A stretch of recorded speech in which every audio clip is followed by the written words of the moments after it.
Hello, everyone. Hi, this is Samrat Kishore. I'm the co-chair of the TSC at Baseline Protocol. I welcome you all once again to the Baseline Show in India. This is a very special episode, so hang on with me. I have tried to put together the baseline music.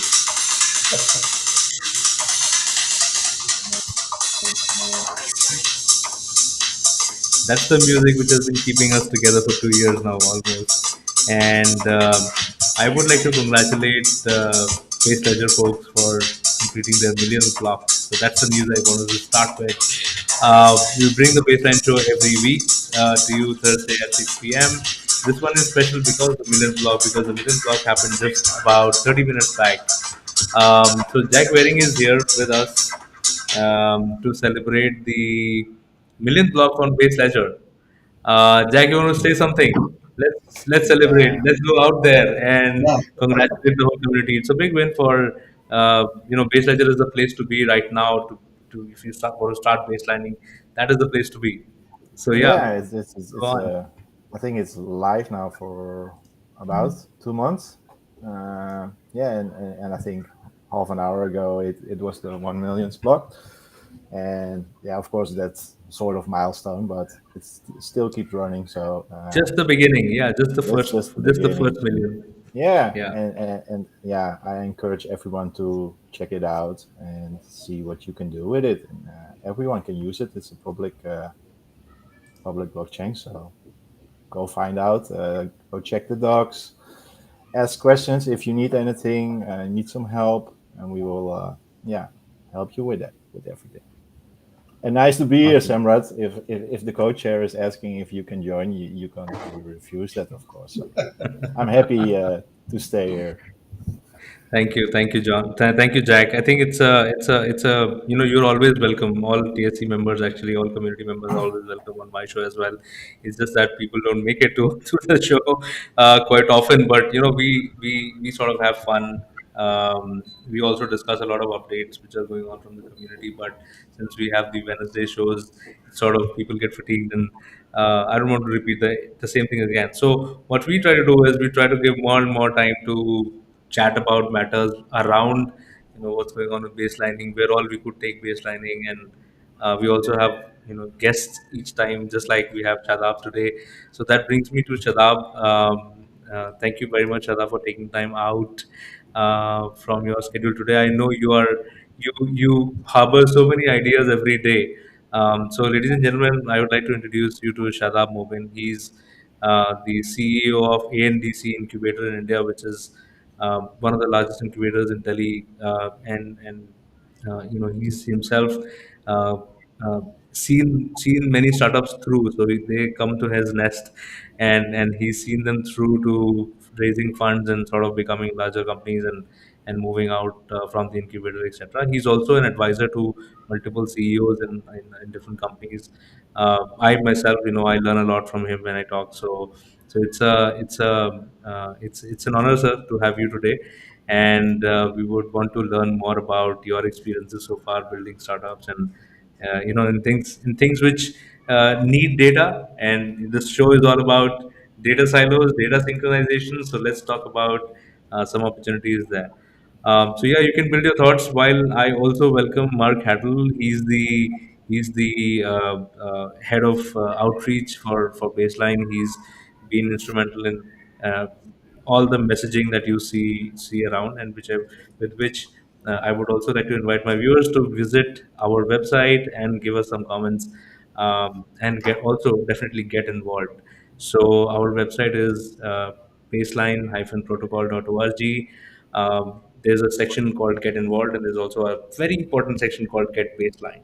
So click on Get Baseline. You will get connected to the best of companies which are able to deliver baselining to you. You can get that ASAP. The whole community is super excited about baselining and taking baseline to production. Okay, I just got a comment about Bruce here. Okay, when you have kids, you'll know. Awesome. So yeah, this keeps happening. There was a time I got a comment about low lighting in my room, and I was like, "Oh, okay, fine, I'm sorting this out."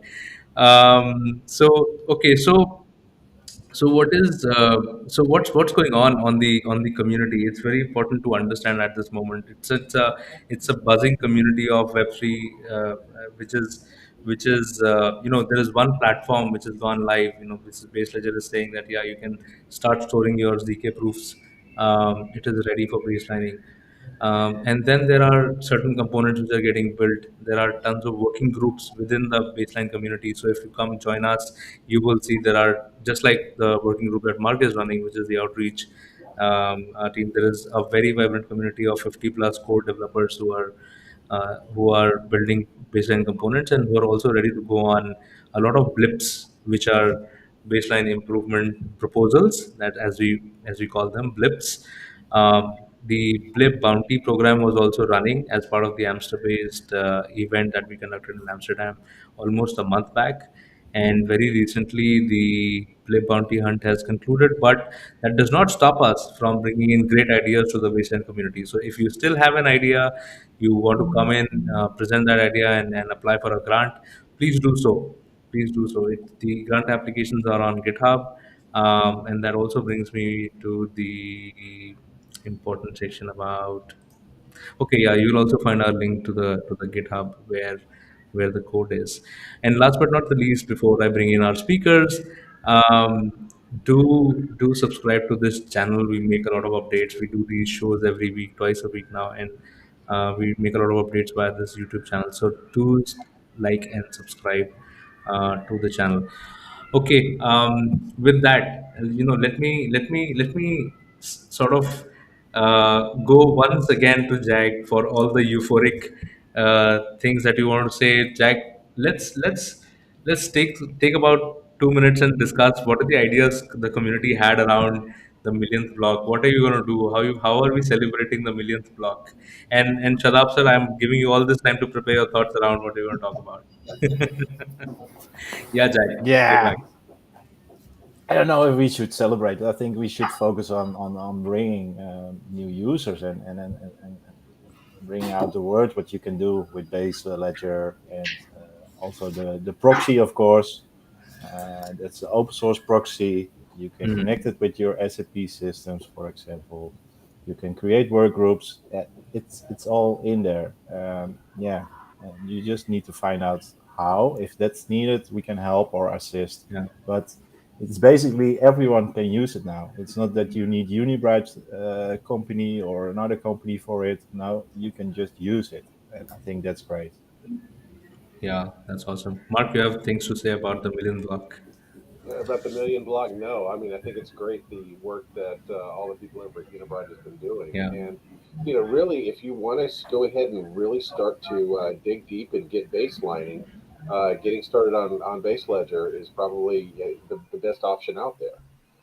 Because and it'll give you so much downstream functionality should you want to add on really dynamic smart contracts, or if you want to add on minting NFTs for digital assets. Everything is already, the plumbing is there to make it all happen. Or if you just want to just do simple data sharing, again, you know go ahead and get started with Base Ledger. absolutely, absolutely. So yeah, that's super awesome. I'm going to remember this show for a very long time. The first millionth is it's important. It's the most memorable one, and it so happened that it just happened before the show. So yeah, thank you, Jack, for coming in and choosing this as the first platform to celebrate. I'm sure you're going to have multiple other celebrations. Awesome.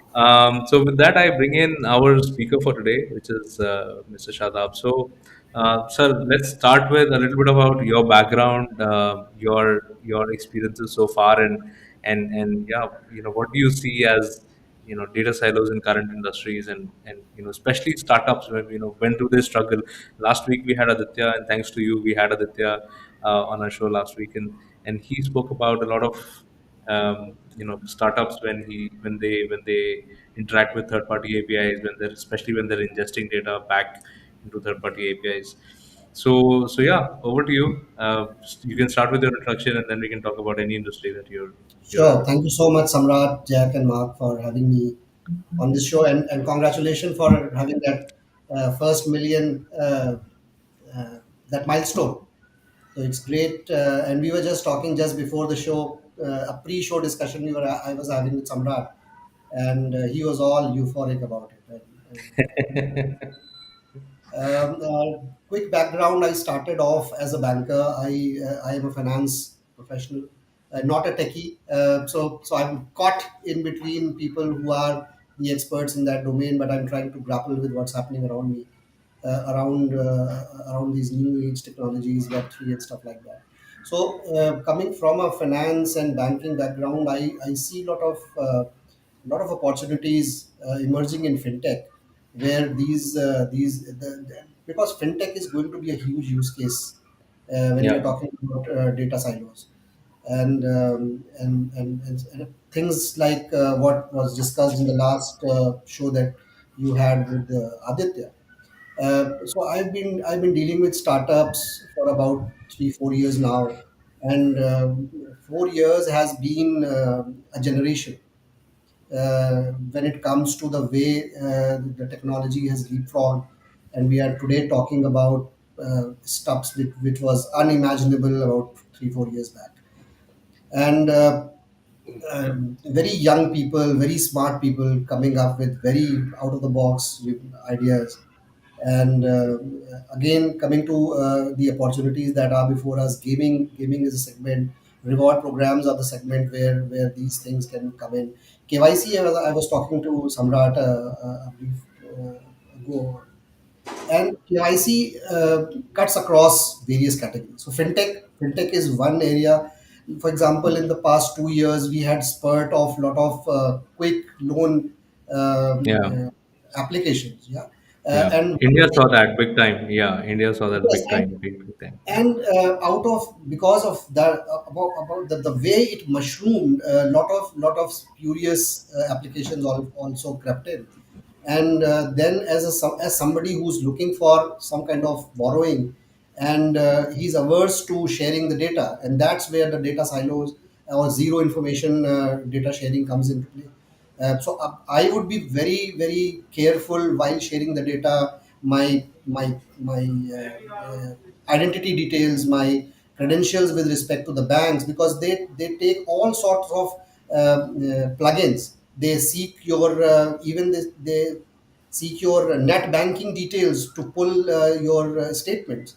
Now, if there is a mechanism where this can be done without sharing that much data, they are interested in looking whether I have good credentials or not, good whether I'm a Hmm. credit person or not. I think that that's a very strong use case, and fintech would be listening to this opportunity with very keen ears. That's the least I could say on this. We hope Uh, so too, Shadab. I think that is something which we are currently looking for more adopters and people to join in the community and sort of start building using baseline. So definitely, I mean, we hope so too that fintechs are listening and they come and join us and sort of yeah. start building using baseline. But isn't Only, also the point that the data for the banks that you need to provide is needed? But there is, yeah, what kind of sort of audits or proofs are there that, for example, I leave the bank and I want they destroy my data, for example, or at least don't keep it or use it? Mhm. That's a kind of solutions. How are they doing it, and which who is auditing that kind of things? That's also the big thing, I think. right. So yes, I mean, Completely. a lot of things are happening around this. I mean, we were only talking about the other day about one startup, a couple of startups who are trying to build a reward program around giving their users some kind of monetization by virtue of their time invested on the platform, and that again converges onto a platform which is a redemption platform. But how are we sure that when we have more than two platform plugging in, how are we sure about the fidelity of the data that is coming into the system? So that's where, without sharing too much, without sharing who are the users. For example, I'm a platform who wants to get associated with that kind of reward program, which can lead to some kind of NFT opportunity or crypto asset opportunity. But then I'm averse sharing my data. The user data is something, is like a holy grail for any startup. They would want to protect it to the extent possible, but then a validation is required. So perhaps that is also an area, and I and Samrat and Aditya have been discussing about this for a while. So yes, a lot of opportunity, and I think baseline has set in motion something which is going to be really really big in times to come. Thank you for those kind words. I think it feels, you know, I get that reassurance each time somebody says that we're really onto something which is worthwhile. Even if it is solving problems of one industry, you know, it solves many problems, because you know, we look at economies like India, for example. I mean, this is based on Show India, so I'm going to pick up that. You know, you need things which are super fast, hyper connected, and then you also need things to be absolutely cheap. Right. So where is the infrastructure to do this? You know, you're going to have the best of controls, but look at how does somebody pay for NASA grade security, you know, as they call it, the cliched word, um, and while still maintaining, you know, the cost thresholds. The market is growing, definitely, you know, with a lot of unbanked people now getting banked, and people coming on connected devices, etc. I think that's the market is definitely growing, and I do see, you know, especially, you know, since you picked up KYC, I do see a lot of data sharing opportunities which are missed out by fintech companies, um, Even and insurance, I mean, insurance is also a use case which is very heavily dependent, and excellent. lot of time, lot of redundant data is shared. So Okay. if we are able to pinpoint that this is exactly what we want, why do I need sheet load of data to process a health insurance claim, for example? Somebody is standing at the hospital getting ready to be admitted, but Hmm. his claim gets stuck for hours together, just because the insurer has not cleared it from his desk. So Hmm. probably it will bring ease to the whole system and simplify the process. Yeah, and definitely when you take a look at the provider aspect of it, because many people, they go to see their doctor or they go to see a clinic, and they think that they have one doctor, and they don't realize that you have a whole host of providers, and it Hmm. doesn't have to be a human. It can be a lab, it can be a building, it can be a Yeah. Yeah. clinic.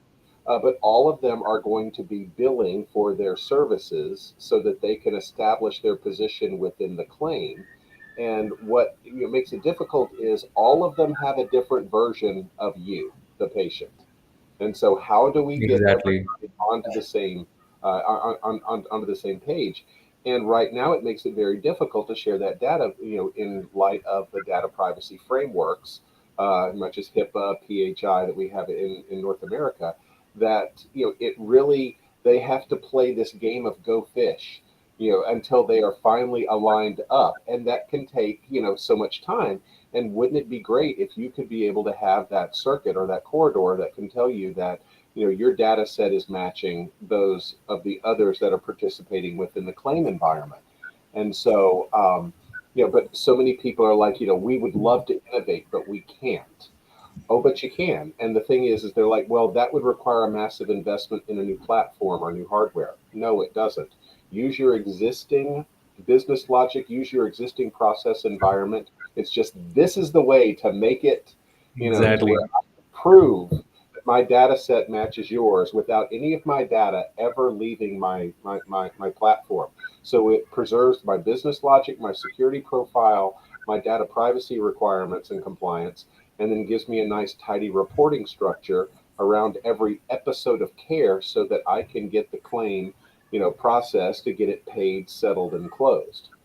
So it's a win-win for everyone because, right now, so much of the process environment, revolves around what is the determination of, the financial obligation, the ultimate financial obligation each party has to everyone else. The providers want to be paid according to their contracted rates. The payers want to be able to go ahead and collect whatever copay or uneroded deductible may have. We want to be able to establish, because everybody is saying, well, what do I owe and to whom? So Yeah. healthcare has just, and and that's translatable across several other different industries that require sharing data to at least validate a work step. But there's all this data fabric surrounding the transaction. So how do I keep those coupled with the work step, so it doesn't get completely out. Once you start to hyperscale this into millions of users, Yeah. how do we make sure everything stays together? And not only healthcare, but also that translates into pharma or pharmacy development, or pharmacy benefit management, which is a so much more complex um, process environment than just healthcare, than just treatment. Um, Mm.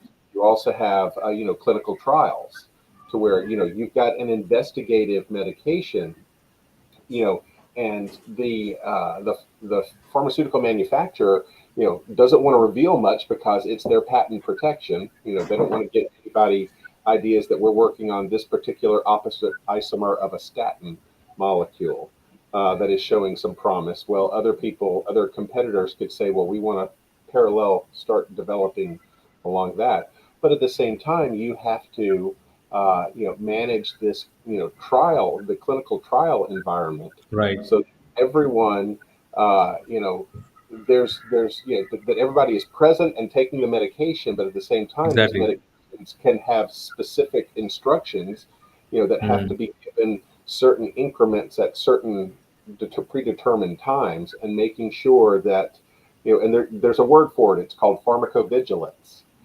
Are you taking your Mm. medication at the proper times? Take with food. Are you taking it with food? Taking it with 2 glasses of water? Any type of special instructions. So, but trying to keep all of that together, because all of these trial participants are patients as well, and fall Mm. under the data privacy requirements. And so, Yeah. how do you manage this big unwieldy process environment? And with baseline, we say use your existing, your existing systems of record.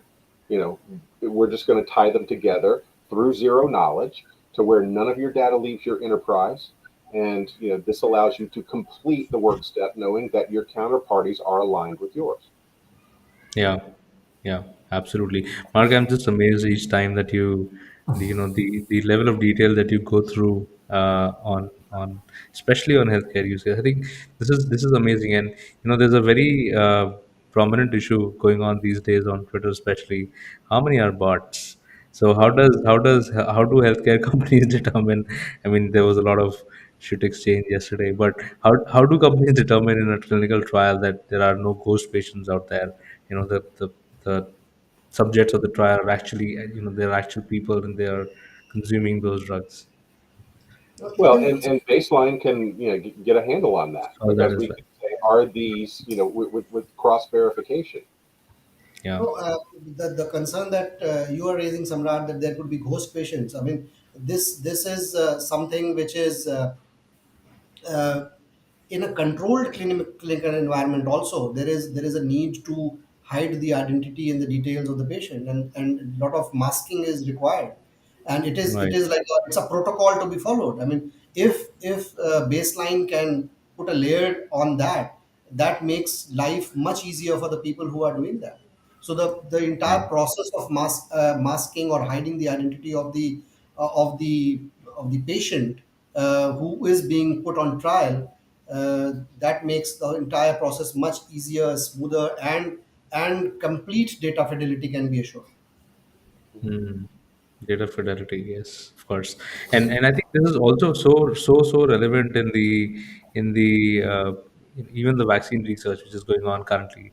You get new medication, new vaccines on COVID every day. So yeah, it's so relevant. It's so out there. Why are these pharma companies not using base ledger already? No, no, And but even there is a point, and then that's something we also, yeah, looking into it is how do we get those startups working on uh, baseline into the Mm. community, and it's of course, maybe it's not the most sexy thing to work on.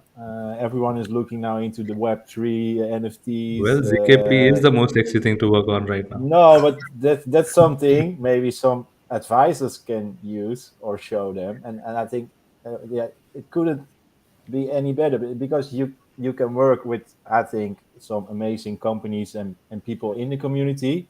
They are happy to help you or assist you. The Yeah, tools are already there, and if you have good ideas, you get paid for it. So Right. yeah, that's somehow absolutely, it's it's it's absolutely. it's crazy. So, Mr. Shut Yeah, Up, I would bring all your startups to our community, and we would Sounds be good to me. happy. Yeah, We so the would be entire, happy to assist them also, and especially for maybe yeah. some good startups who are, yeah, working on a special use case in insurance or healthcare. Yeah, bring them in. absolutely. So just to let you know, I mean, I cannot talk about the entire ecosystem that India can offer, but definitely in the Delhi NCR region, the number of incubators that we have very specialized incubator. We have a pharma health tech dedicated incubator in Delhi, and Hmm. that's where the use case what Mark was mentioning can be absolutely plugged in. And then we have incubators who have fintech as their focus area, and Hmm. then we can just keep our thinking hats on, and we can have more and more plugins coming in. Perfect, perfect. And I think a very easy way of getting involved is also coming up with new proposals. So once you understand the concepts of baselining or zero knowledge, then you can also come up with grant requests, and that's something which I'm talking to the viewers about. That yeah, you guys can come up with ideas and present them to the core devs. We have seen core devs teaming up on certain ideas, applying for a grant, making money, doing cool stuff, and making money out of it. So yeah, Yeah, but this sort of I know awesome. for sure if the first startup talented team joins and they Yeah. share it, or maybe they don't share it because they want to keep the secret for themselves. But if others see how great it is, Yeah, then the platform grows, and that's I think really important. We need absolutely, absolutely, many talented absolutely. people from all over the world. Yeah, yeah. So Shadab sir, I think you will get a definitely a great advisor in terms of Mark as well. I'm sure he won't deny advising the most talented of the ones. I mean, if we are able to curate the right people, present them to him, and of course, you have all the support. The people will get all the support from the community. Once they join the Slack, they will see how vibrant the chats are, and how detailed the conversations go on on on on baselining and on ZKP in general. I'm just going to share, just for everybody's sake, I'm just going to share some resource on zero knowledge. So this is something which we've been talking about a lot. That Matter Labs has done a fantastic job in putting together some material, so people can learn about zero knowledge using these resources. So yeah, do visit Matter Labs. Awesome. So yeah, Shadab, back to you. So do you so in let's double click on that a little more. So what do you see as the missed opportunities? When you say that there are startups which are missing out data sharing opportunities, or worse, that they're sharing redundant data. Um, do you see any opportunities? Both in terms of, let's say, optimizing their operations or making new revenue for themselves. Do you see any opportunities being missed out? Yeah, I will not say that they're still grappling. I mean, it's still not missed. It's still grappling with that because KYC is a big deal for a Yeah. lot of startups. There is a startup in my incubator who was working on a parking solution. I mean, they were trying to develop a tap in tap out prepaid card. Right now, prepaid card is basically a banking instrument, Hmm. and it required at least there's a concept of a minimum KYC by the RBI. So you have a full KYC accounts, and you have a minimum KYC. Now even minimum KYC required multiple steps to be completed, and before that instrument, that device becomes usable. So Hmm. that is an area, and like that particular startup, there are many more. I mean, you have a card which is targeted at kids, Now we have a card which is directly targeted at, it is linked to the parent's account, and he allocates a certain amount of money. So instead of giving cash pocket money, you are getting Hmm. transferred into the kid's account in kid's card. Now even there is a mechanism of validating whether that kid actually belongs to me. So all Okay. these use cases, I see a lot of fitment, uh, and it's still not missed opportunities. It's still, because this is evolving. NPCI Hmm. is very actively, very technologically advanced, adopting Right. technology left, right, and center. I mean, so if we are able to take this to somebody like NPCI, even NPCA guys, are you listening? Are you listening? Are you watching my show today? If you're not, yeah. then please watch us and do join us for a discussion sometime. NPCA is something which definitely, it will be a big addition to the baseline community if they come. So Definitely, Samrat, next time great point. around, I will try to get my dear friend Denny, who is leading the Okay, FASTag initiative in India. So FASTag is awesome, in, awesome. so he's a part of NPCI, leading in a FASTag initiative, and you can talk to him, propose to him, and then see, because these guys are looking for new technologies, making life easier for the common people. Now, when we are traveling on highways, we already know the kind of ease when we pass through toll gates because of FASTag. Yeah, And yeah, if blockchain, if baseline is able to further smoothen the process of onboarding new right. users, they would definitely love this. Right. I was just going to say that there are times when I'm able to get a fast tag. So just for Mark and Jack's benefit, so fast tag is a new RFID tag, which I mean it's not really new. It's almost a couple of years or maybe more older Yeah. than now. But we More had acceptable used to now. have tag. Yeah, we used to have tags earlier also. They were prepaid tags, but this is one tag which is like one across the whole country, and you could just paste it on your car, and because of NPCI, now the debit can happen directly from your bank account.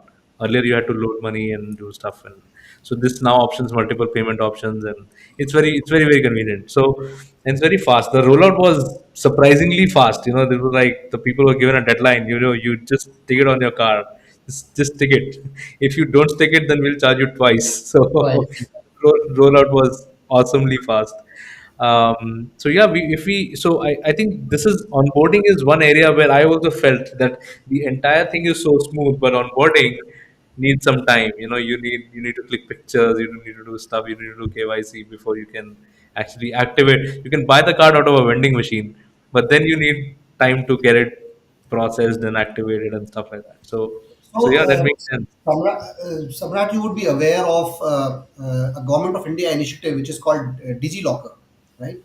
Now, DigiLocker is like a repository of all my documents. All my Right. documents, whether it's an insurance document or my driving license, my car registration documents, even my graduation degrees I can put it on that DigiLocker. Now, if we are able to build an ecosystem using the baseline protocol, and just a simple verification, why does somebody needs to see my PAN card? He Exactly. just to be sure that when I'm declaring that this is my PAN card, a mechanism can just simply touch the DigiLocker database Yeah. and say yes, it is absolutely fine, and Yeah. and that's it. So that you had put it in the most simple term when you were giving the analogy of entering a bar.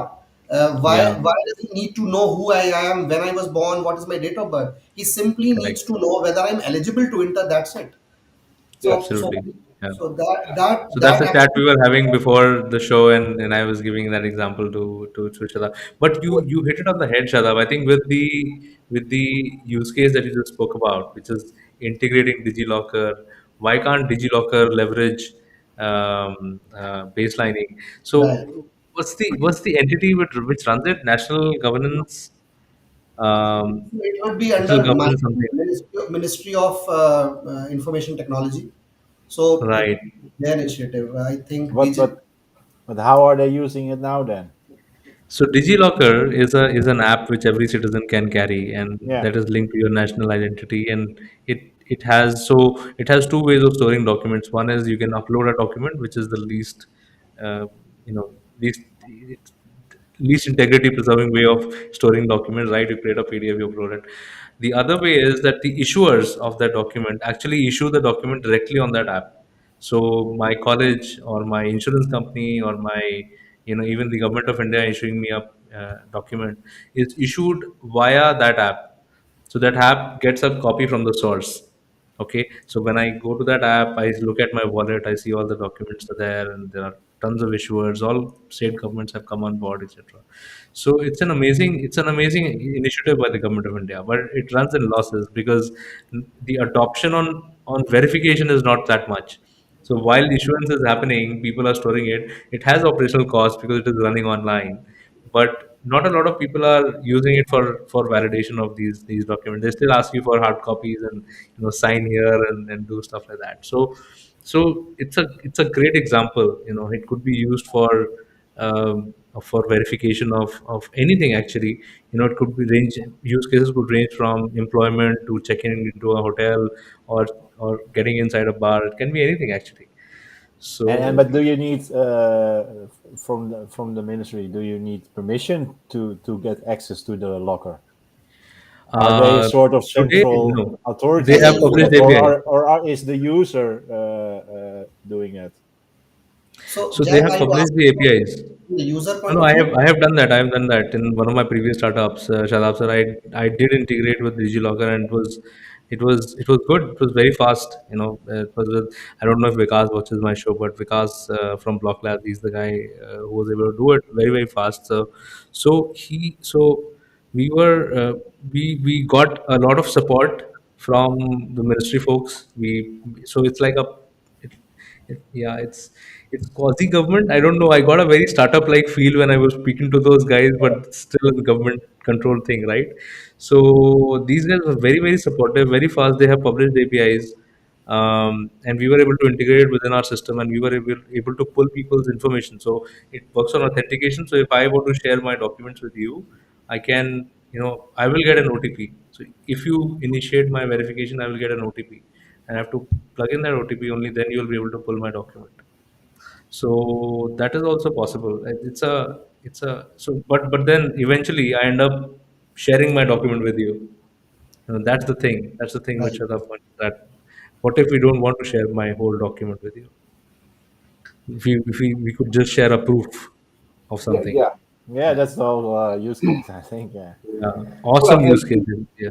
and I would say this is, really a lot of the core tenets of, verifiable credentials, when it comes to digital identity, because people, it puts the hands, it gives a lot of the power back to the user, to where we can say, I just need to prove to a certain required threshold that I am who I am, and I don't need to give anything else.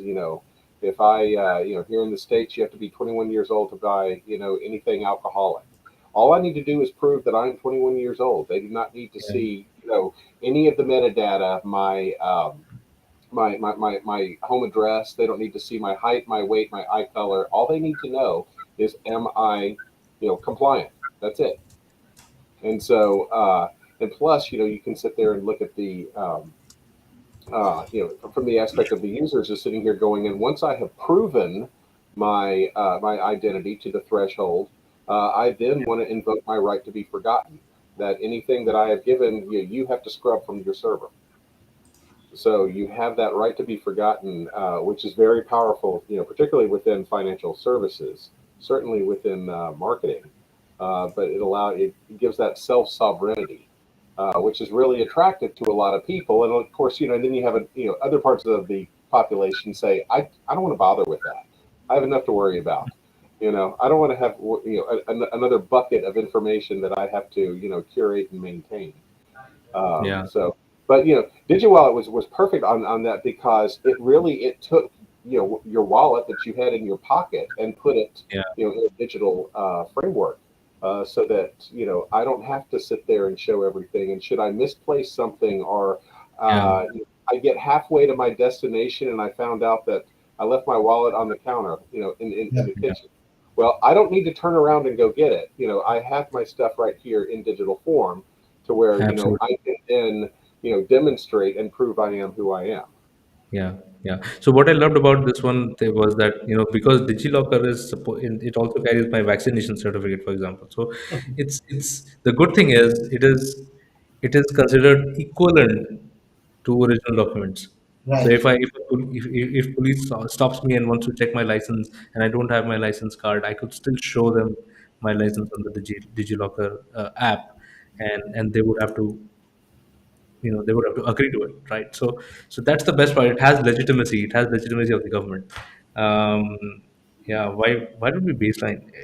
This is so mind-blowing. I'm not going to sleep tonight.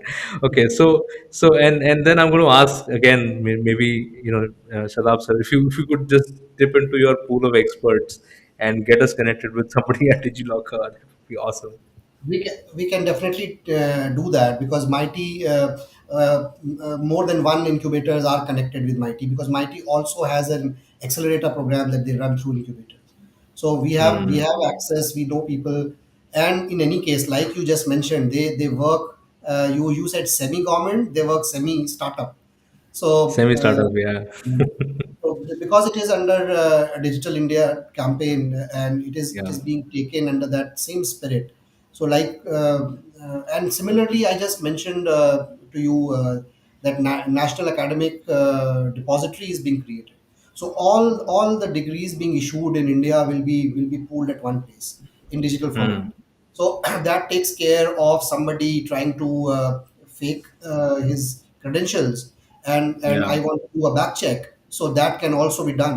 Now that this capability is being given by NAD, but if baseline comes, it simply has to say that that degree exists or not. It's as simple as Correct. that. And you don't have to store the degree somewhere else. In the Right. case of NAD, it is like a repository. So you're issuing it somewhere else, and the owner is somebody else, and this is a third party repository which is also taking all the risk and storing all the personal information somewhere else. It's like Right. a extra copy of that degree, which again needs its own, protection and whatnot. So I think the fantastic thing is, and yeah, I mean, I was fortunate that within the same time I was working with Vikas and Block Labs, I got access to NAD as well. And NAD was, the unfortunate part was that they were struggling to, uh, bear the cost again, because not a lot of people adopted it for verifications. So not a lot of people were paying them for any kind of verifications, and that could be solved. And that is something which you were pitching to them at that time, maybe 3 years back, 4 years back, that Well, and they should start using blockchain. Yes, Mark. I would say another use case of that is certainly in the world of e-commerce, where you have abandoned shopping carts as a persistent problem, to where people will go Hmm. online and they'll look at something and they'll add items to their cart. They go to check out, and the platform, maybe you haven't visited it in a while, and they want you to log in again, and people are like, I don't remember my password, so they just say, never mind, I don't need this stuff because I don't want to be bothered to have to think of my password or change it. And so that's an abandoned shopping cart, and that's a problem for e-commerce organizations, because while it's in someone's shopping cart, you can't really allocate it for someone else, from inventory. And so, being able to have that, identifier and that credential, to where you can sit there and re-authenticate, on the website within the shopping cart, that you are who you are, and making sure that you can have access, so you can go ahead and complete the transaction. Um, that's been a persistent problem with e-commerce vendors right now, or has been for a Awesome. while. Yeah, agree.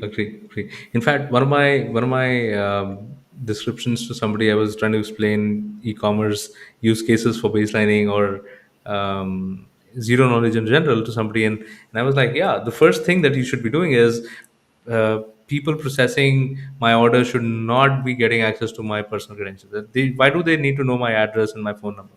They're just processing my order. They're just packing something, sending it out to the via the shipping company. They don't need to know me. But what is happening is, on the other side, I mean, I'm saying very, very simply, it's Amazon people. I buy things on Amazon. I get phone calls from I don't know who, and the people are saying on the other side, oh, you know what, you should go to Amazon and give us 5 stars. Okay, the product has not reached me yet. How can I go and give you 5 stars? So and that's all happening because the data is shared everywhere. I all I did was very simple thing, just placed one order on the most amazing e-commerce website known.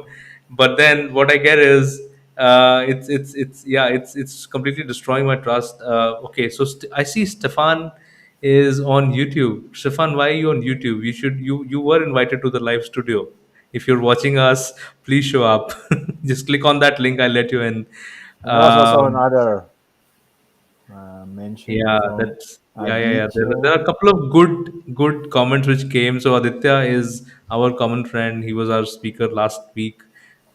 He's just commented on LinkedIn, so you can actually take a look. He's talking. He's listening carefully to us, discussing about the fast tags, and I'm glad he spoke about a pilot program. So I think connecting digital IDs and giving digital IDs to vehicles and connecting them to wins, that is something which is happening. We are already talking to people at Mobi, etc. So definitely on the cards. I think this is a great point. Aditya. Thank you for pointing out.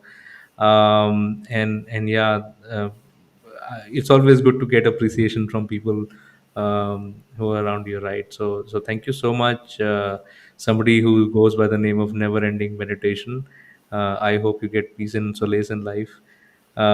This has to be the best baseline show ever I watched. Okay, good, great description of use cases. We'll I take think, it. Every baseline show is good. yeah, we're getting better at it. That's, I'm also learning, right? We all are learning as we go. So I'm not a professional YouTuber. I just do this for the love of the community and what we're doing together. So it's awesome how all this comes together and the ideas which were discussed today. Even I'm going back a better human being. I've learned today. I'm going to put a lot of thought behind things we discussed today. So yeah, let's yeah, it's a vibe check. I want to present this message again. He says great vibe. I like that. And okay, so I hate to say this, but we are at the top of the hour. We Oh this man. this flew past. We started late, so we're going to sort of give another 5 or 10 minutes. If you guys have 5-10 minutes, I'm cool with that. Um, but today was exceptionally awesome show. We discussed about use cases. We also celebrated the millionth block on base ledger. I'm going to turn this show into an NFT. Is that a good announcement to make at the end of today's show? Sure. As long as you cover the minting costs. Oh, I will happily do that. Oh, okay, yeah, happily. Okay. Are you sure? Do Happily, you with know pleasure. we've got 60 minutes worth of video? A 1080p video. I imagine. What would that require as a payload for an NFT to mint that? I wonder. I don't know. I don't want to do on chain storage, so I think it's still going to be okay. It's going to be stored somewhere. But yeah, this is these are the moments I this show for. So thank you so much, all of you, and especially Shadab, for instigating these conversations and bringing in the real examples which could make a difference for all of us. Yeah, for sure. Um, Thank you for and yeah, having me.